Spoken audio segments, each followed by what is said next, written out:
Hey there friends, and welcome back to my channel. I'm doing a quick garden walkthrough today, starting on the other side this time. So this is my herb bed. As you can see, I pulled out the giant scallions that I'd planted from the grocery store, and I used probably about half of them and made a scallion pesto. So I pulled those out, want to make some room. My plan is to do basil again this year. I usually do 2 basil plants. I'd like to do lavender again. It died last year when we had a 14-degree weather and frost, but it was doing well for the few years after that. So I would like to do that again so I can have some fresh smelling lavender for my flower bouquets. My rosemary is still blooming. It's still really cool. I've never seen rosemary bloom before. My chives are doing well as always. I cut back about half my time. That was kind of like dead and dreary looking. And then I have one freesia that popped up. Look at that. Other than that, I might do some sage and some oregano for herbs. Otherwise, I'll leave the rest of this front portion here and transplant some flowers. I'm starting some flowers from seed indoors, a couple types of stock. I'm trying my feverfew and my rudbeckia again, so I'm going to leave that open for space. My milkweed, I cut back my milkweed and it is growing back in full form. I did spray it because some aphids were already on it, and it did help quite a bit. I used the Be Safe, which I talked about in a couple other videos. Works really great on aphids and spider mites. And then my mint is coming back really nicely as well. So those are the herb beds. Shelby's over there sniffing around the fence. I planted a majority of my Greenstalk so far this year. My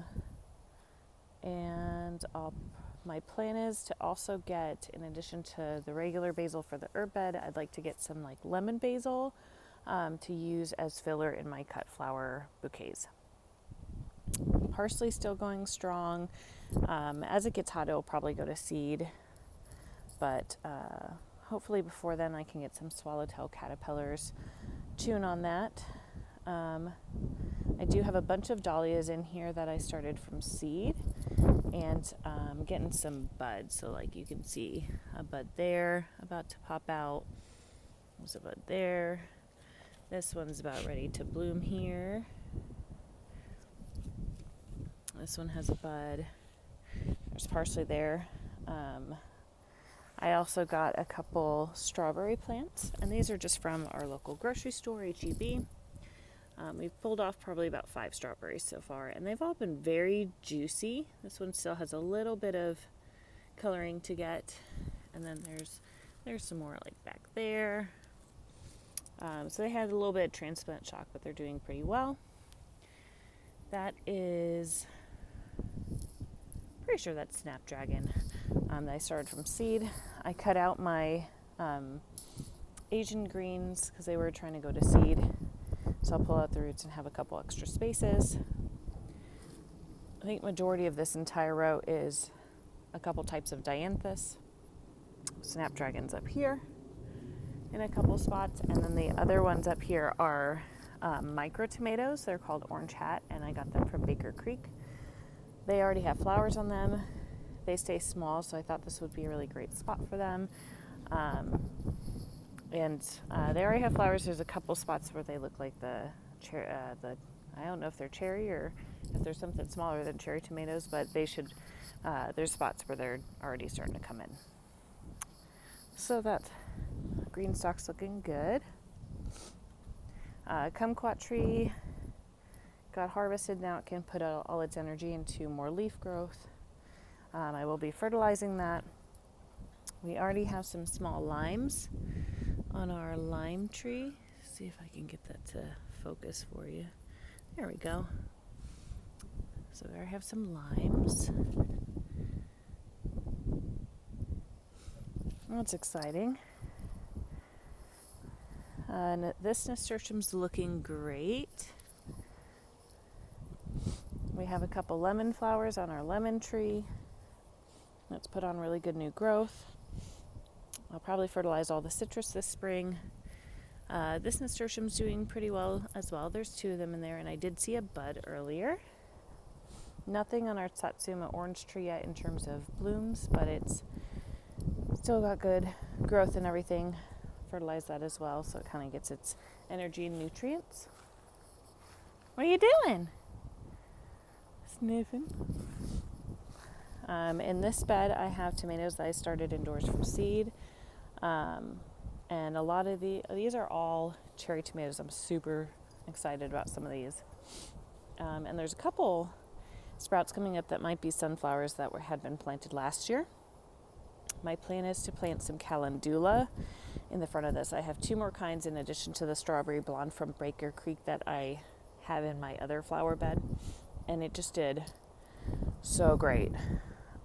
Growing and being a cut flower that like cuts and comes again. So that's good. This spot's empty for now.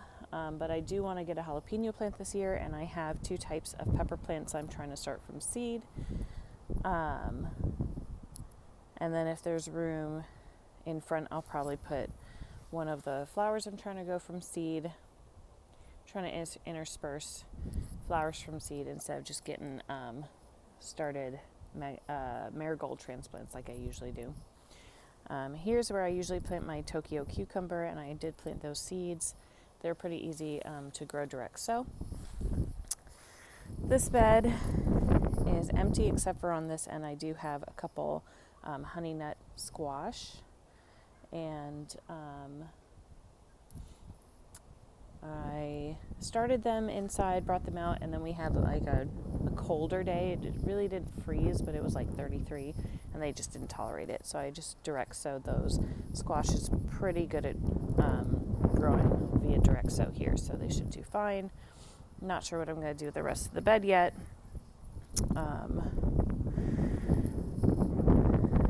But I always try to leave a little bit extra room because I'll go to the garden center, get 1 thing, and get 5. Here, what's coming up are sunflowers. I'm going to do another planting direct sow of sunflowers, so I get a couple waves for sunflowers for cut flower garden and cut flowers. And then on the front left of here, I have 4 eggplant seeds that I planted. I did start those indoors as well and transplant them, but that same like 33-degree night that we had just demolished the eggplant. Just didn't really care for it. So, direct planted those. So on this side, I have a couple more tomatoes that I started. The other 2, so from the left, we have the black cherry tomato, which I did last year. I did the Napa Chardonnay tomato. I actually did 2 of those, but the one on the right just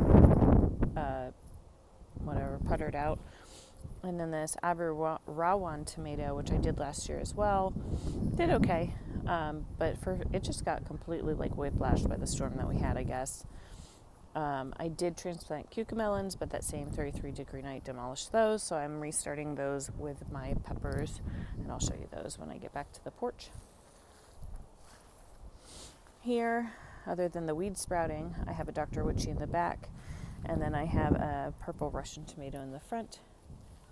And then on this trellis, I've been doing my lemon cucumbers, but I planted these small Space Master cucumbers from Eden Brothers that I got using a gift certificate that I had for Christmas. And they're supposed to be great pickling cucumbers. So I do like to make refrigerator pickles with those. Not sure what's going on in this bed yet. I did have dahlias here last year, so I'll see if those will resprout. I haven't dug in and looked at them or anything. I do have a volunteer tomato plant, so I'll leave that. Nothing else planned for that. Nothing else planned for this side of that bed, but the 2 small melons that I've planted on either side of this trellis again. But I cornered it so it can handle their weight a little bit better. This is my dahlia bed. It's planted pretty tightly. My other ones that I planted last year were planted about 6 inches apart from each other and all did really well. So I'm kind of going with that spacing, and it will be, a learning year. The back row are Cafe au Lait I transplanted from the other area. They did well. Sometimes if we get really, really wet falls, especially with our tendency for hurricanes here and everything, the Dahlia tubers will just rot. So they did well. They already had new growth, and I already have one of them sprouting. So that's looking good. Other than the Cafe au Lait I transplanted, the rest are from Swan Island. So I'm very excited to see how those turn out. I didn't want to pull out my snapdragons because they're getting buds on them again. And I think once it gets too hot, they'll fizzle out anyway. And then on this side of the trellis, I have sweet peas, which are getting tall, and I actually do have some sweet pea buds. So that's super exciting. I'm excited to use those in the bouquets that I make this year, and I'm just excited to enjoy their fragrance as well, because a lot of flowers just don't have very strong smells to them. I initially planted sweet pea seeds on this side as well, and only a couple really lasted through some cold weather that we had. The other side was kind of shielded by the broccoli plants that I had there. But that's okay, because I actually direct sowed 2 types of melons, a sugar baby watermelon to go up this trellis, as well as I think the other one's a lemon something melon. They're smaller, they're not giant melons, but I'm hoping that they'll do well and be able to utilize that trellis. This dianthus in front is going strong. I kind of cut off some of the old stuff that was drying out. This is my other calendula. Part of me wants to just pull this out because it's getting kind of massive and start again. Part of me wants to see what it does, but I know it's going to reseed itself anyway, so I'm thinking I might just pull it out. I have more strawberry blonde seeds. I have 2 other types of calendula I can put in here, and then it'll also make room for my any other flowers that I start or find transplants for at the garden center that I can use for cut flowers. My goal this year is to have more bouquets that I can share with other people, and last year I would get 2 to 3 bouquets a week and put them around the house. Majority of it was zinnias, and the rest was, some foliage, some sunflowers here and there, some dahlias here and there. In the front I had planted rudbeckia, and I don't see anything happening from that at all. I'm not really sure why. So I've restarted those seeds indoors in my setup. This I thought was feverfew, but it also might be the Dara flowering carrot, which I had planted and tried direct sow, and nothing had happened. But I think either way, so I don't see any blooms or anything, but I think either way this is going to be a really great filler to cut these tendrils all the way down and add them to bouquets. So I'm leaving it here for that purpose. I'm not really sure what that is. I'm not sure if it's a weed or something I planted, so I'm just going to let it grow and see. And then I have, these are more dianthus that I planted direct sow to see if it would take direct sow. And it did over, let's say the course of late winter, early spring. And this calendula is still growing strong. It's got tons of buds on it. So I'll probably start using it in some cut flower arrangements while the other stuff is coming in. In this front row are tulips. These are all from Baker Creek, and they're all a parrot style and very unique. So I wanted to have these back here and specifically watch them. I have some more blooming. These front 4 bloomed, and then we got a crazy windstorm in some areas. People actually got tornadoes and hail, and hopefully everybody's safe, but here it was just really, really windy, so it blew the petals off. So I'm going to let the bulbs get their sunlight and maybe see if they regrow. Initially, this front section here where the tulips are was Ranunculus that I planted, but they never took. They were actually, hey baby, They were actually a type of ranunculus that I'd gotten from one of the big box stores and couldn't figure out when to plant it. I really needed to do more research to figure out how to grow them in this climate. And maybe I'll do a separate video on ranunculus, but they were over a year old. So I wasn't sure if they would take, but I was going to just plant them. I soaked them with the other ones and planted them to see. The other ranunculus are a pastel mix and a cafe au lait mix. And they've been foliage all winter. They survived a 25-degree night for us, or 28-degree night. From what I read online, anything above 25, they're okay. But I know they're really not frost hardy, so it probably depends how long it's going to be that cold. But I finally have my first buds. These 2 buds have popped up. And the buds are hard to see because they're like mixed in with the foliage. But I have one spot, and now it's partially in the shade, but this bud is about to open, and I am super stoked. So this should be a cafe au lait ranunculus, which is so fun because the cafe au lait dahlias are beautiful, but these are more actually cafe au lait, like brownish yellow cream. So I'm very excited to have some ranunculus, and like there's another bud there. Like they're just popping up, and like I was like, green growth, green growth, green growth. Are these ever gonna take?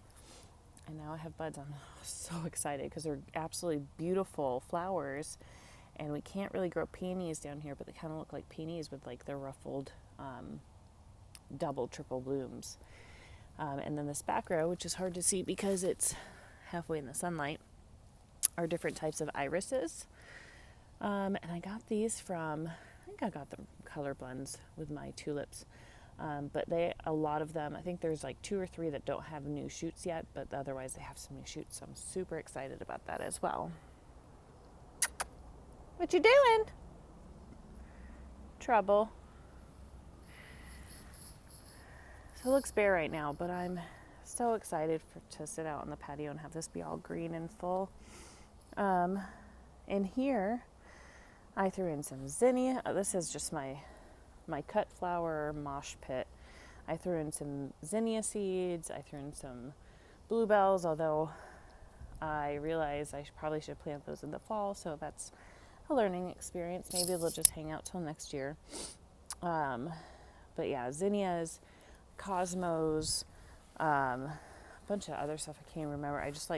I gotten a bunch of flower seeds to try. Baby's breath, sunflowers. My lantana's coming back here with a bunch of new growth. So it gets pretty clustered out because the zinnias get big. So I'm excited for this to be, and I planted, I want to say like 9 different types of zinnias. I did a lot of the Queen Lime series because I absolutely loved the Queen Lime Red last year. So I did the lime, the orange, I think one's like peach or apricot or something, the red. I did like a scabiosa mix just to throw in like a different texture. But yeah, I threw some sunflowers in here too. So this should be picking up now that the weather's nicer. It's like 60s to like low 70s during the day. And then at night's in the 50s. So the tomatoes are liking it. Shelby's liking it. Yeah, she likes to just hang out outside. And then here, so I had a pepper seed sprout, and then I don't know what happened. It just kind of fizzled out. So I restarted those as well as my cucamelons. So those are in here. I taped the lid on, tried to give especially the pepper seeds need more heat to germinate. So try to give that greenhouse effect to like bump up the heat in there and get all those sprouted. Because I tried with the heat mat, it just doesn't quite do the same thing. So, but that is how the garden's doing right now. I hope you enjoyed the walkthrough, and I hope you have a great day.